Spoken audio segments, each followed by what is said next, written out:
ना। Hi, good evening. I am Shalini Chaudhary. आइए अपनी नेक्स्ट क्लास की तरफ चलते हैं। कल हमने प्रैक्टिस सेशन किया था। आज हम अपनी नेक्स्ट क्लास डिस्कस करते हैं, नया टॉपिक डिस्कस करते हैं।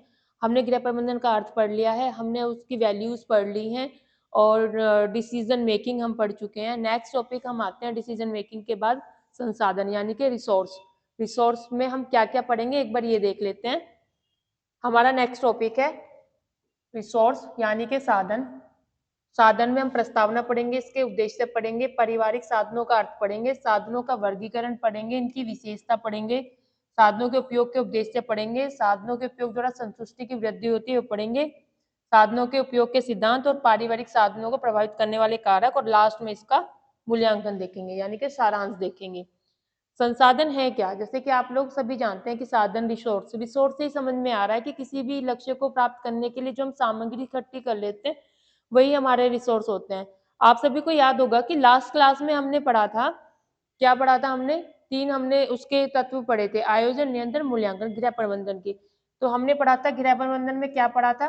तीन तत्व पढ़े थे इसके, आयोजन, नियंत्रण, मूल्यांकन। तो आयोजन हमारा प्लानिंग बनाना हो गया, प्लानिंग करना, किसी भी चीज की योजना बनाना। ये नियंत्रण जो आपका वर्ड था, नियंत्रण यानी कि कंट्रोलिंग, यानी कि अपने लक्ष्य तक पहुंचने के लिए जिन संसाधनों का हम यूज कर रहे हैं वो साधन या संसाधन। और बाद में मूल्यांकन पड़ा था। ये जो हमारे संसाधन होते हैं आप सभी ने बहुत अच्छी तरह पढ़ा होगा, ग्रासन कैंडल और निखिल लॉन्डॉक्सी ने इनको बताया है, अलग अलग तरीके से डिफाइन किया है। ये दो प्रकार के हमारे संसाधन होते हैं, एक मानवीय और एक अमानवीय।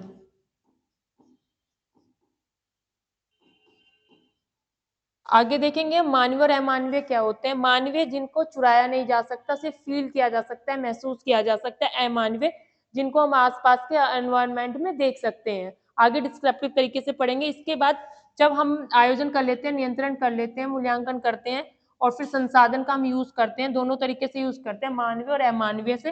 तो उसके बाद क्या होते हैं, हमारी जो आवश्यकता है, जो हमारी नीड है, वो जो हमारा गोल है, गोल को हम क्या कर लेते हैं, उसकी पूर्ति हो जाती है, प्राप्त कर लेते हैं। और जब हमें अपने टारगेट को हम अचीव कर लेते हैं, अपने गोल को प्राप्त कर लेते हैं, तो उसके बाद हमें क्या मिलता है? संतोष यानी कि सेटिस्फैक्शन। सपोज देन कि आपने टारगेट बनाया टीजीटी एग्जाम क्रैक करना और आपका टीजीटी एग्जाम क्रैक भी हो गया, आपने फॉर्म फिल कर लिया, एग्जाम की प्रिपरेशन कर ली, कोचिंग जा गए हो, घर सेल्फ स्टडी की है, फिर एग्जाम भी दे दिया, एग्जाम के बाद आपका रिजल्ट आ गया, रिजल्ट पॉजिटिव आया, तो उसके बाद अब आपकी जब ज्वाइनिंग होगी तो आपको क्या मिला? आपको संतोष मिला ना, सुख की प्राप्ति हुई, संतोष की प्राप्ति हुई। तो लास्ट में आता है हमारा संतोष। इसके बाद हम देखेंगे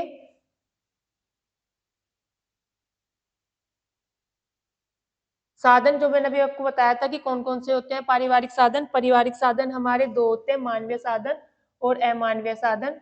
इसमें मानवीय साधन में अभी सिर्फ हम थोड़ा सा इसका ना ब्लूप्रिंट टाइप, मतलब रूपरेखा देख रहे हैं, क्या क्या पढ़ना है। डिस्क्रिप्टिव पॉइंट्स हम बाद में डिस्कस करेंगे। ये मानव साधन में आता है आपका ज्ञान, रुचि, कौशल, शक्तियां, योग्यताएं, अभिवृत्ति, यानी कि जो आदमी के अंदर होती है। हमारा ज्ञान कोई चुरा तो सकता नहीं, जिसको जितनी नॉलेज है वो उसी तक सीमित रहती है। हमारा इंटरेस्ट, किस चीज में हमारा इंटरेस्ट कोई नहीं चुरा सकता। हमारे अंदर का प्रेम, हमारे अंदर की ईर्ष्या, हमारा व्यवहार तो कोई चुरा नहीं सकता। यानी कि जो चीजें विजिबल ना हो, जिनको देखा ना जा सके, छुआ ना जा सके, तो वो क्या होते हैं? मानवीय होते हैं। मानवीय यानी कि मानव के अंदर। और अमानवीय होती हैं जो बाहर के एटमोस्फेयर में हमें दिखाई देते हैं, जिनको हम छू के महसूस कर सकते हैं, जैसे समय, धन, भौतिक वस्तुएं और सामुदायिक सुविधाएं। समय, टाइम है, आप देख सकते हो ना, आज सभी के पास घड़ी है। आप कोई भी एक व्यू बनाते हैं, कोई भी काम करने का टारगेट बनाते हैं, तो आप अपना टाइम मैनेज कर सकते हैं कि 1 घंटा में हमें करना है, 2 घंटे में करना है, 3 में करना है। धन, पैसे सभी लोग गिन के ही रखते हैं अपने पास। भौतिक वस्तुएं जैसे कि आपके दैनिक जीवन की यूज की चीजें होती हैं।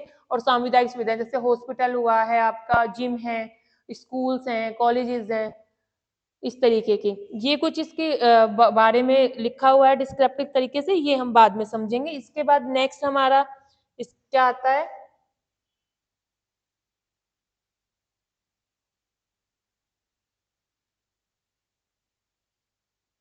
ये यही दो चीजें थी कि हमारी ये दो चीजें आती हैं। अब संसाधन है क्या, रिसोर्स है क्या, रिसोर्स कहाँ कहाँ हम यूज करते हैं, ये हम एक बार देख लेते हैं।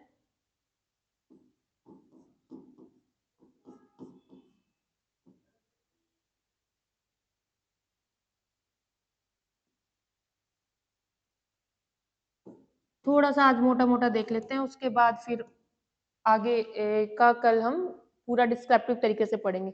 जो कोई भी वस्तु, जैसे कि कोई भी क्या वस्तु, वस्तु संसाधन हो सकती है आपका, और क्या हो सकता है, और क्या ऐसी चीज है जो आप यूज कर सकते हैं, व्यक्ति, व्यक्ति भी हो सकता है, कार्य भी हो सकता है, जो कार्य आपको करना है, जो आपका टारगेट आपने बनाया हुआ है वह भी हो सकता है, कोई संस्था भी हो सकती है, ठीक है, या घर में प्रयोग होने वाले टूल्स भी हो सकते हैं, सामान भी हो सकता है जो आप दैनिक जीवन में यूज करते हैं,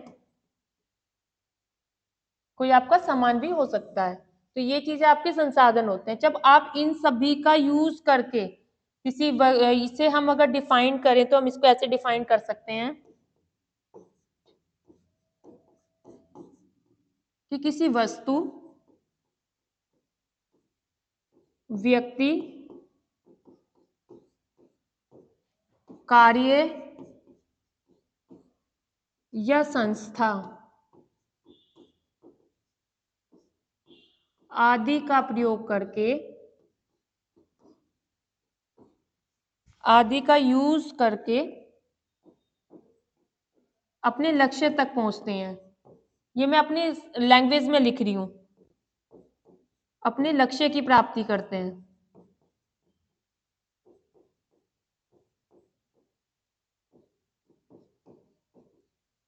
करते हैं। ये क्या है, हमारे संसाधन होते हैं, रिसोर्स होते हैं। ये ऐसा कह लीजिए आप कि हमें अपने टारगेट तक या अपने काम को अंजाम देने के लिए जिन जिन चीजों की जरूरत पड़ती है, वो जो हम मटेरियल इकट्ठा करते हैं अपने आसपास या टूल्स इकट्ठा करते हैं, वो सब हमारे क्या होते हैं, रिसोर्स होते हैं।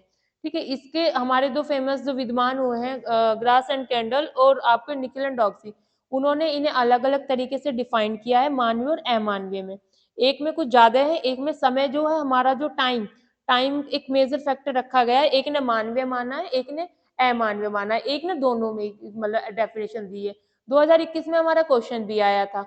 इसी में हम क्या पढ़ेंगे, समय में ही हम भी अपना क्रम मतलब पीक बार, वर्कलोड और क्रम मतलब रेगुलरिटी से हम कैसे काम करेंगे, ये सारी चीजें हम इसी के अंदर पढ़ते हैं। फिर संसाधन पढ़ेंगे, कौन कौन से संसाधन होते हैं, जैसे संभावित संसाधन है, आपके भौतिक संसाधन है, सामुदायिक संसाधन है, ये सारी चीजें हम इसमें डिस्कस करेंगे।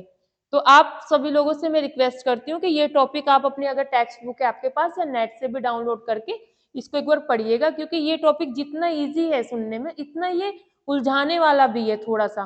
क्वेश्चन इसमें से कंपलसरी है, आता ही आता है, आप चाहे प्रीवियस ईयर उठा के देख लीजिए, किसी भी स्टेट का आप क्वेश्चन पेपर उठा के देख लीजिए, आपको संसाधन रिसोर्स में से एक नए क्वेश्चन मिलेगा।